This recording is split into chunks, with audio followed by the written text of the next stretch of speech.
Hello, everybody. Thank you so much for joining us this evening. My name is Laura Webster. I'm the editor at The National, and I'm joined by Lucy Jackson, one of our reporters who is at the Edinburgh Count. How are you doing, Lucy? Good. I'm awake, so that's a good thing. We've filled up on coffee. Everyone, there was a big queue for the coffee machine earlier, actually, so I think everyone is sort of at the same point now, whether they're starting to flag a little bit. I can believe it. Yeah, I mean, we've just had a flurry of seats coming in there. So I know everyone's kind of tuning in for a bit of an overview of where we are tonight.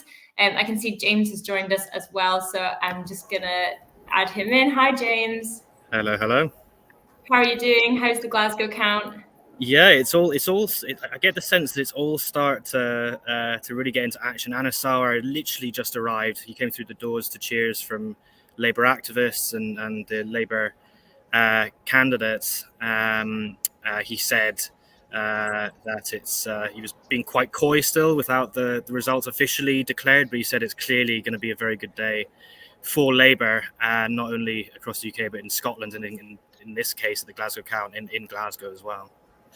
For sure. I mean, there's been some really interesting results so far. And I think one of the things I've noticed most has been in England, while a lot of the swing has actually been away from Labour and towards parties like Reform, we're actually seeing in Scotland very big swings from Labour, from the SNP to Labour, rather. Apologies, guys. It's very late. We've been working for a long time.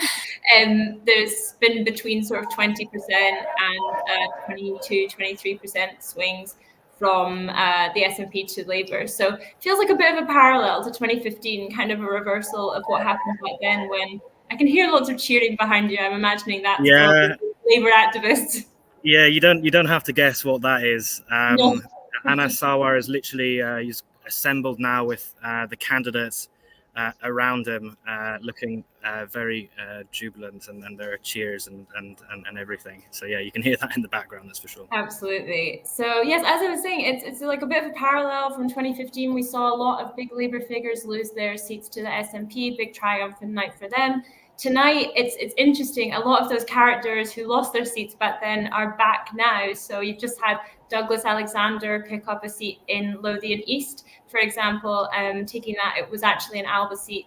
It was held by Kenny McCaskill for the last couple of years. So it's interesting to see how, the time changes, but the cast of characters often remains the same.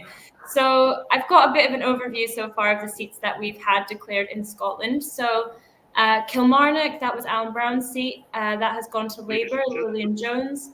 West Dunbartonshire, that has gone to Douglas McAllister, also Labour. Paisley and Renfrewshire South, that was Mary Black's seat. She wasn't standing in this election, but now that's gone to Joanna Baxter. She's Labour, obviously. Lothian East has been won by Douglas Alexander of Labour. Aberdeen North is thus far the only win for the SNP. So Kirsty Blackman has held on to that, I believe, quite marginally. East Renfrewshire has been won by Blair McDougall. That's another Labour candidate. He was chief in the Better Together campaign, so now he's holding on to East Ren. East Kilbride, it's a bit complicated kind of comparing like for like because all the boundaries have changed, but East Kilbride effectively was held by Lisa Cameron, who was SNP, then defected to the Conservatives. That was just won there by Joni Reid of Labour, who is, interestingly enough, Jimmy Reid's granddaughter. And as I came in here, Midlothian was won by Labour as well. So seeing very clear trends across the board. How is the mood in the SNP camp over in Edinburgh and Glasgow, you guys? In Edinburgh, it is... Oh, go on. No, please go ahead. In Edinburgh, it is very depressing. They're still trying to hold on to a little bit of hope before the actual account is through. So I just spoke to Tommy Shepherd, who is projected to, all of the SNP are projected to reach their seats in Edinburgh. The only seat that's going to remain, if the exit polls are right, is the Liberal Democrat seat held by Jardine. So Tommy Shepherd is pretty much accepting defeat at this point already. He said that, he was a bit cautious until the actual results were through. It was looking very, very close for his seat in particular. And pretty much the same thing from Deirdre Brock. Well, it's just overall a sense of acceptance, but also at the same time, where do we go from here? That's the question that's up there. Absolutely. And James, is the mood similar in Glasgow? Extremely similar. I mean, I could kind of see it evolving. At the start, obviously, when the exit poll came out, there was a bit of disbelief. And then they started observing. And very quickly, I saw that some people stopped observing and just sort of sat and sort of chatted. And now I think there's a bit of more of an acceptance that they are staring down heavy losses. There is some chat that they might have a chance in Glasgow West. Apparently, it's very marginal. There is some chat about Glasgow North, but I'm hearing very conflicting sort of views. I spoke to Anne McLaughlin, who has conceded defeat in Glasgow North East, and I think what she said was quite interesting. And she was saying that for her, before going into sort of obviously her having lost her seat and obviously that sort of how sad that made her. She talked about sort of the overall picture, what this means for independence, but also for the SNP. And she said she was concerned about Scotland's voice in Westminster without a strong sort of SNP, the prospect of not having a strong SNP down there. She mentioned that obviously when they returned the 56 MPs, everyone was saying the Scots are here in Westminster, and obviously with 10 MPs or however many it may be, she was saying that that strong voice, they're going to have to find different ways to do that, potentially. But yet, very much the same moods. The activists are looking pretty dejected, slumped heads. Kind of it is what it is kind of mentality. We tried our best.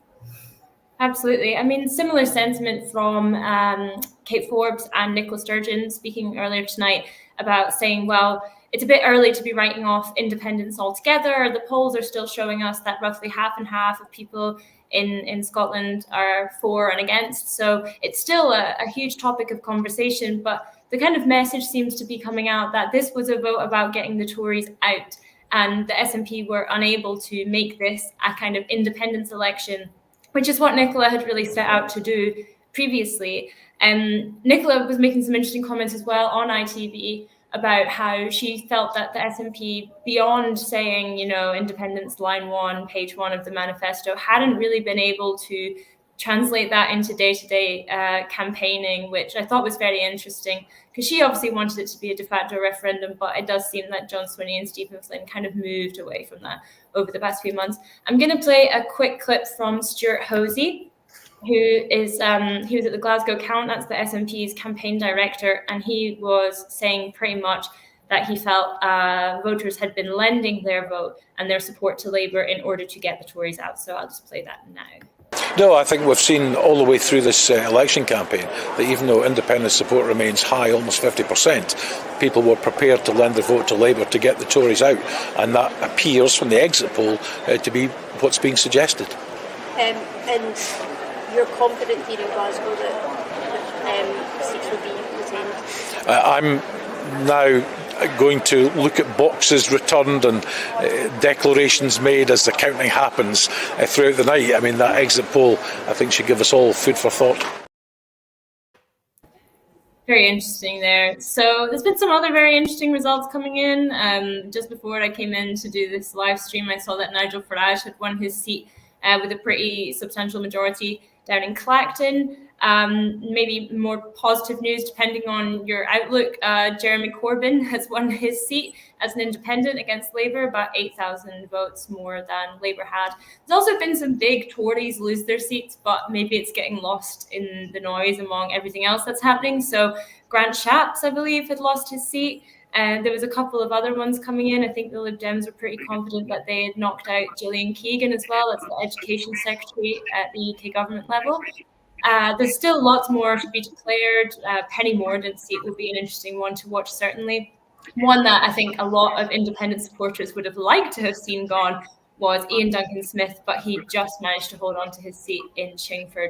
So stay tuned on the Nationals live blog and our socials overnight, because we'll have lots more for you. And I just remembered to say George Galloway has also lost his seat. So there's some more. Depending on your stance, maybe you'll think that's very positive news as well. Most recently, you'll remember him in Scotland running for the All for Unity, very pro-union party. So I suspect our readers probably won't feel too sorry for him. I don't know if there's anything else that you guys want to add from the counts while we're chatting, or if you're keen to get back to it. I mean, just going on the Tory losses, I mean, certainly not positive faces from the Tories that I've seen about. Just before coming on this call, I saw Megan Gallagher, Deputy Leader of the Scottish Conservatives, and she wasn't cutting a particularly happy figure either. Although, obviously, the national picture might be different to the Scottish one, though. Yeah, it seems like a very different result. I mean, it's interesting. The exit poll is saying the Tories are going to pick up 6 seats in Scotland. No indication that has been changed yet, but John Curtis was giving what he called a health warning to that exit poll, saying that there were far fewer sort of sample stations in Scotland than there were across the rest of the UK. So we'll see if that happens. I was hearing some murmurings up in Aberdeenshire that Douglas Ross wasn't particularly confident. It maybe is quite a marginal one up there. So we'll see what happens. I'm sure national readers would get some source of joy from seeing Douglas Ross not return to Westminster. Lucy, is there anything else you'd like to add from Edinburgh? Well, I mean, in terms of the Tories, it's exactly the same here. But I think that's the kind of the thing that the SNP is sort of going on now. Is that I've heard it from multiple candidates and from staff as well. Is, you know, how legitimate is the exit poll when it's suggesting that the Tories could essentially take seats from the SNP? So I guess we just have to wait and see what happens throughout the night. Yes, we'll wait and see. I mean, things are probably going to be moving pretty quickly over the next hour, so we probably won't have to wait too long now. But thank you to all our viewers who are awake and watching us. You guys, you know, it's not your job to stay awake. You could just go to sleep. So we are very grateful for you taking the time to catch up with the National. James and Lucy, thank you as well for your time. I'm sure you're very busy at the Count. And yeah, stay up to date with all of our content on thenational.scot and on our socials. And we'll update you tomorrow at about 8 a.m. will be our next update. Thanks very much, guys. Cheers.